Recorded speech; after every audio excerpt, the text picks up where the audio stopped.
Pembalasan Iran terhadap serangan Amerika Serikat dan Israel memicu ketegangan memanas di Timur Tengah. Kali ini Iran membombardir situs kilang minyak terbesar Arab Saudi, yakni Ras Tanura milik Aramco. Serangan itu mengakibatkan penghentian sementara sebagian produksi minyak. Serangan mencekam itu dilakukan Iran pada Senin 2 Maret setelah pemimpin tertinggi Ayatollah Ali Khamenei tewas.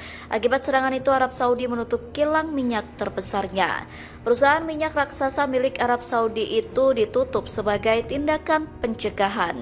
Padahal setiap harinya kilang Ras Tanura menghasilkan 550.000 barel minyak dan menjadi terminal ekspor utama minyak mentah Saudi. Serangan rudal Iran itu memicu kebakaran di sejumlah titik kompleks Ras Tanura. Juru bicara Kementerian Pertahanan Saudi mengatakan 2 drone yang mengarah ke Ras Tanura berhasil dicegat sebelum jatuh. Namun puing-puing rudal itu mengakibatkan kebakaran di kompleks kilang tersebut. Hingga berita ini ditulis, tidak ada korban yang dilaporkan atas insiden ini.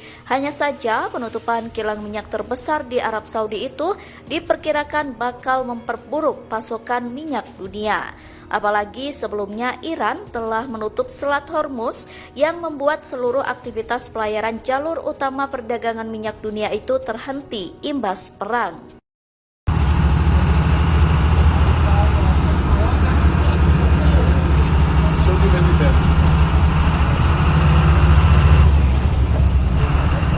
और डेंजर हो गया यार।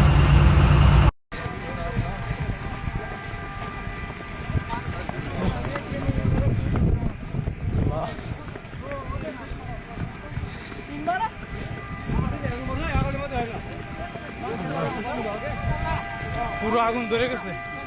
ও তো আগুন আরো হালাই করা কারণ জানি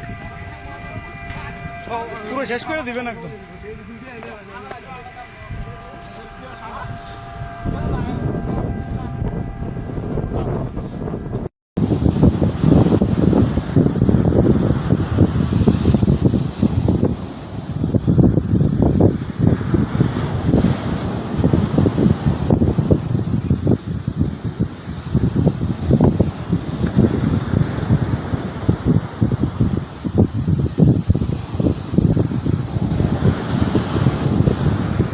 Download Tribun X sekarang, menghadirkan lokal menjadi Indonesia.